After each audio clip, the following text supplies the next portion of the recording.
Hey, it's George. I just want to say thank you for listening to this Trainer Spotlight episode. Let's not waste any time and get right into it. Coach, what's going on? Tell us a little bit about who you are. My name is Ron Dupert. I am a certified personal trainer down in Charlotte, North Carolina. I actually got my bachelor's degree in exercise science up in New York at the State University at Cortland. And currently, I am the facility leader at a private fitness studio called Lake Norman Fitness Specialist, which is in a small suburban town north of Charlotte called Cornelius. And I honestly love to work with anybody that is really willing to work hard. uh, I typically work a lot with. Recently, I've actually noticed I've getting a lot of people who are cyclists, runners, people that are just looking to get better overall too, so they can play with their grandkids, play with their kids, play other sports.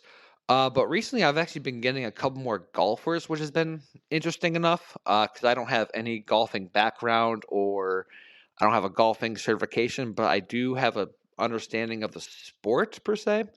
So the workouts I've been writing up recently have been focusing a lot around the game of golf, which is kind of fun because it's just something new for me to learn. But yeah, no, I love training anybody and anybody that's willing to work hard. And I don't want people to think that training has to become an absolute priority in their life, but I do think it is necessary for them to incorporate strength training or some kind of training routine into their life so they can get better at anything else that they want to do in life, whether that's sports, playing with their kids, their grandkids, hiking, cycling, golf, etc. It's great getting to know you as a coach, but you're not a coach 24/7. So, can you tell me a funny or interesting story about yourself that happened either in your practice as a coach or in your normal life outside of coaching?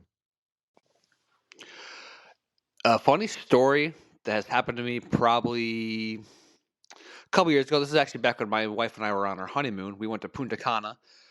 This was the first morning that we went onto the beach. We were just hanging out, enjoying a couple drinks together.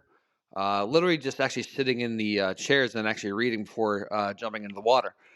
And this guy kept walking by with these parrots.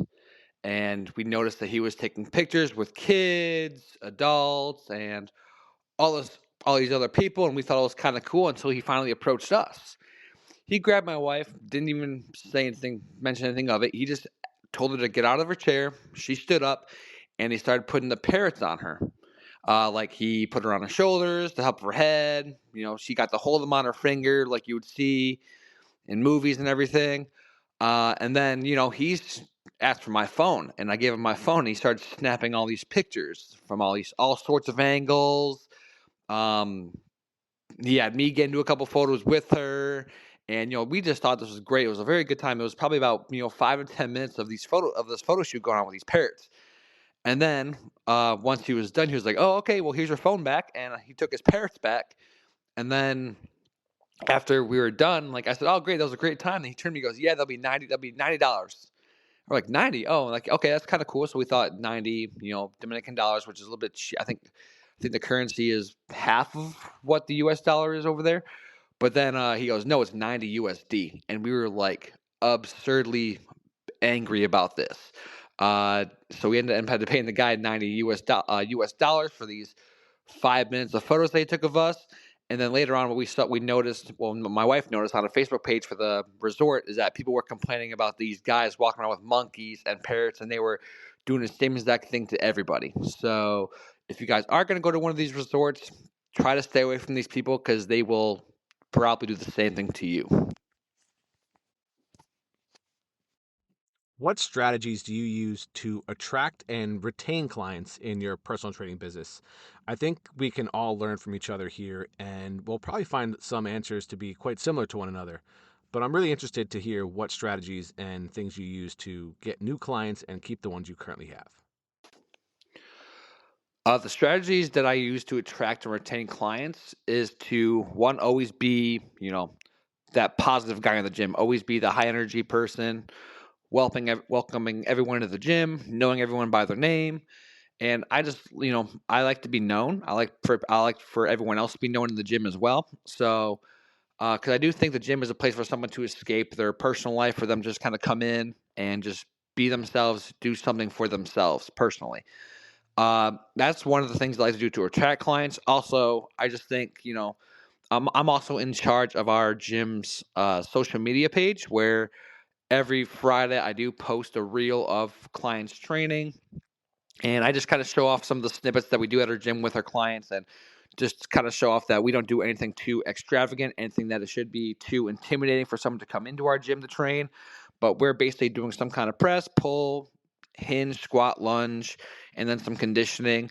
Just stuff that people's kind of like, oh, I know I can actually probably do that, so maybe I should go check this gym out. As for retaining clients, honestly, just results. I think results are the first and foremost thing, because that's why clients are coming into the gym in the first place. They're seeking you out for help, whether their goals are fat loss, injury prevention, muscle gain.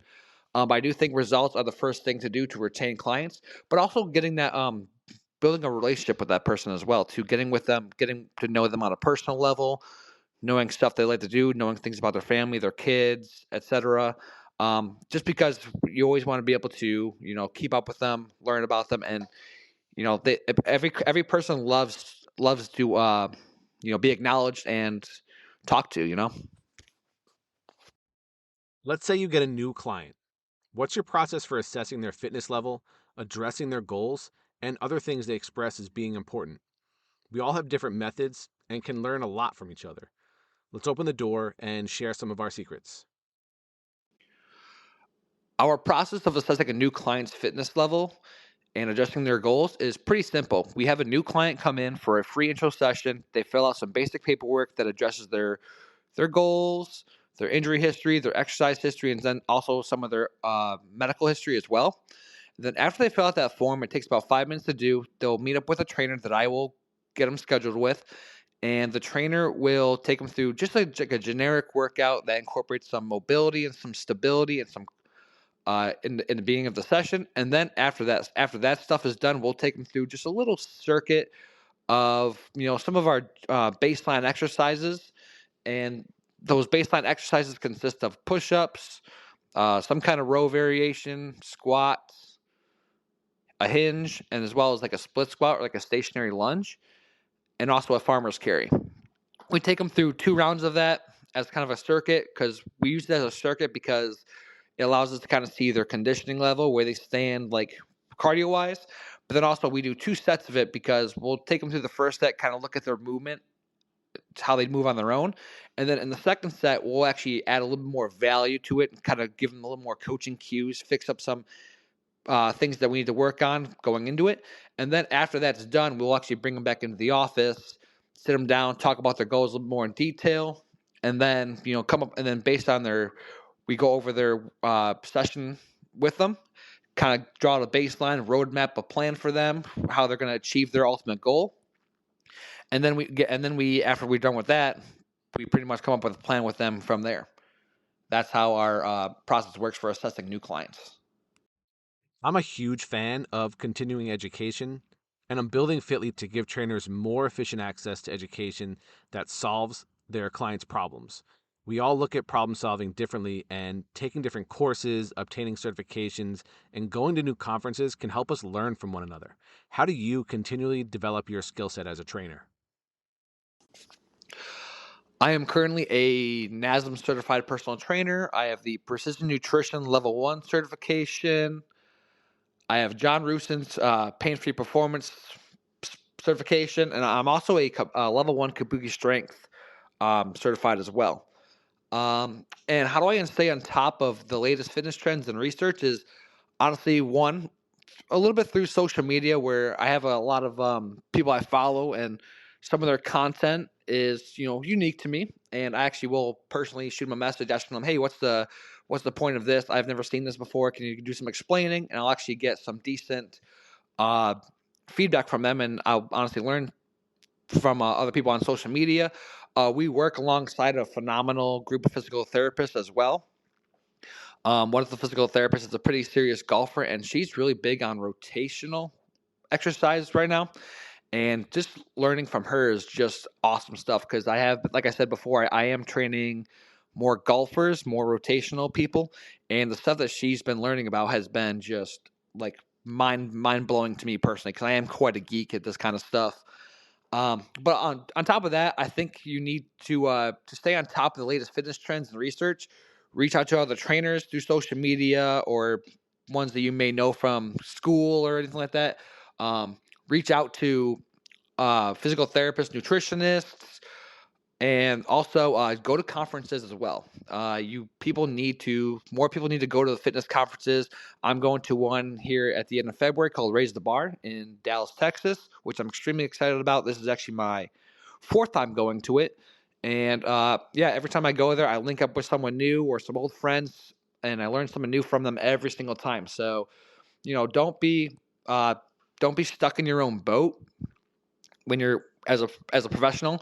To get better at your craft, you need to be willing to learn more and expand your knowledge. The fitness industry is rapidly evolving before our eyes. How do you envision your personal training business evolving with it in the next few years? I'm really excited to hear what you have to say about this because we have to plan for the future and a future we want for our business. And while all of our businesses might have the same basic goal of helping people with their fitness, we can structure them in very different ways from one another. Well, I'm already super excited about 2025 because we are looking to expand our gym because we are now at a point where we are hitting pretty close to full capacity of clients and trainers.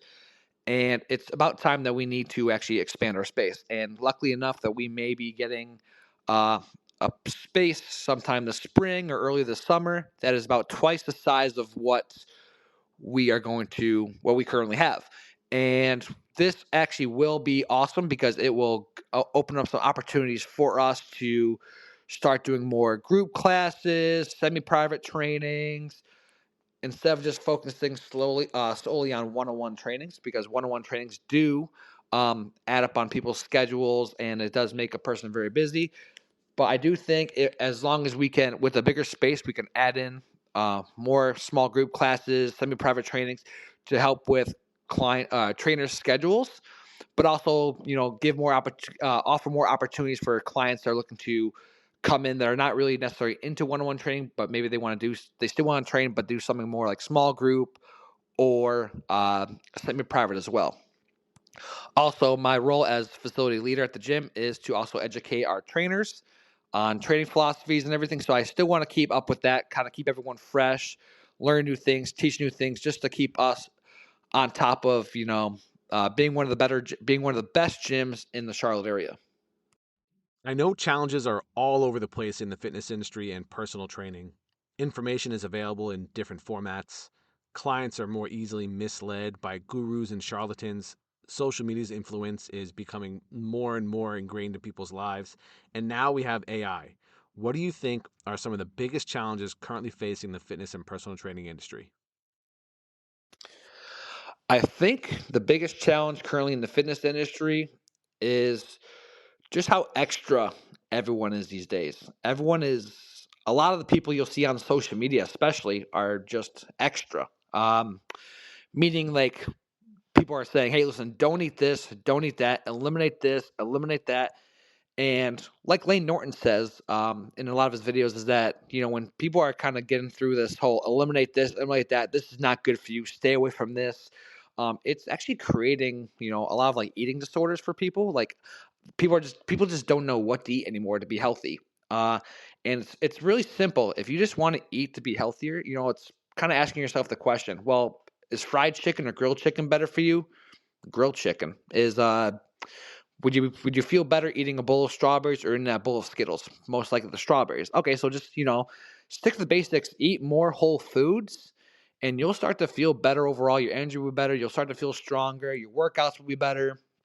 And then on top of the workout thing too is that people just underestimate the basic exercises. The basic exercises being a push, a pull, a squat, a lunge, a hinge, a loaded carry, and then other core exercises as well.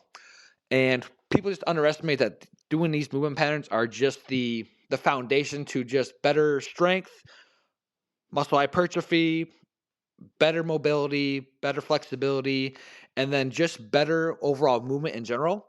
And over time, just keep doing the same exercises over and over and over again, but then just progressively overload them, add reps, add sets, shorten rest, add weight, and just keep progressively overloading them over time, because then that's what's going to lead to the results that you are absolutely after. So I just think people are overwhelmed with what's going on in the industry, and I think people just need to realize that the basics are what's going to get them the best results possible.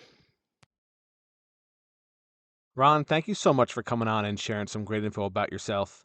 I actually met Ron at the Raise the Bar conference that he referenced in the episode. I believe we met during the second year of the event. I'm not sure if he said he went to the first one or not, but we met at the second one and have reconnected at each time we have gone to that event. We connected originally because we were both, completely entrenched in the in-person training world, and have been doing so for quite some time. So we got to speaking a lot about training people in person and really getting familiar with each other that way.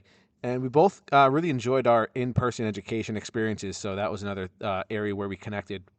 I'm glad you guys got to know Ron through this episode. And if you're looking to get in touch with him a little bit more, find out more what he's about, please check the show notes for ways to get in touch with him.